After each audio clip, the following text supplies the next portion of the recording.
All right, so let's talk about the downslope of the show. Sure. Which is where we talk about.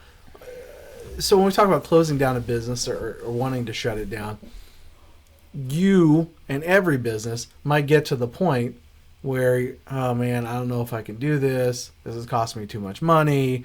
Da da da da. But a lot of people are very supportive. Brother and sister-in-law, for example, they'd be like, Frank, you can do it. Keep going. And there's at some point, people should actually shut their business down. Yes. Or sell it, Yes. or do whatever. They have to get away from it to make the business better. Right. So let's talk about, you were working for a group at some point that ended up shutting their doors. Yeah, it was a glazing company in Colorado I worked for. Okay. It's been at least 10 years ago. Okay.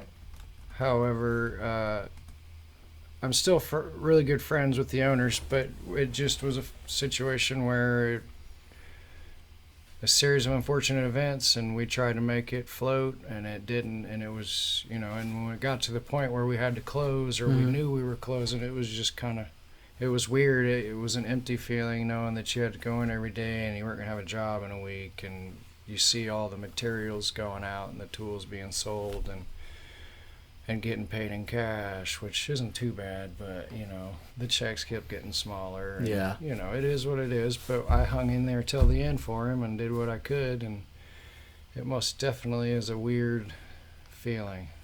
Well, let's back it up. Speaking of glazing, you glazed over the series of unfortunate events that led up to it. And I think that's the most important part for the listener is, when did it all start to really unravel? What are the factors that started leading it to, it got too far to save, if that makes sense? One of the owners wasn't making smart financial decisions. Okay.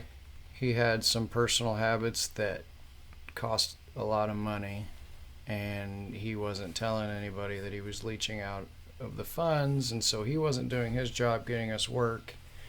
And then another estimator was let go due to office situations that he was putting, uncomfortable situations that he was putting other employees in. So he had to be let go, and he was our main estimator, and he Gotcha. honestly got us a lot of jobs and money. He had a lot of the contacts. So, from there, with those two things, and then just employees being unreliable, which we've all been there. We've all had stuff happen in life. Sure. And it just once it happens, it breaks loose like a dam. And Well, you get to be you get flooded. a glorified babysitter. Yes. I mean, it's really what it is. So when people are calling in, it's, hey, my kid's not coming today because of this. And trying to organize that, make sure you got crews going out and doing the job that you have scheduled, and not having to call them and say, hey, we can't come today because anything, right? Billy's being a jerk. I mean, that right. that's not great. So that's not a call you want to make.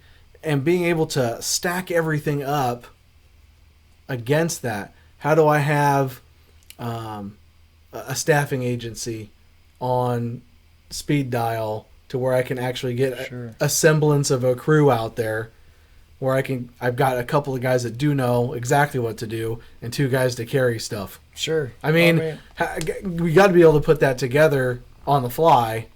Luckily, it's just you. Right. So if you don't show up, it's that's no good. Nothing's getting done.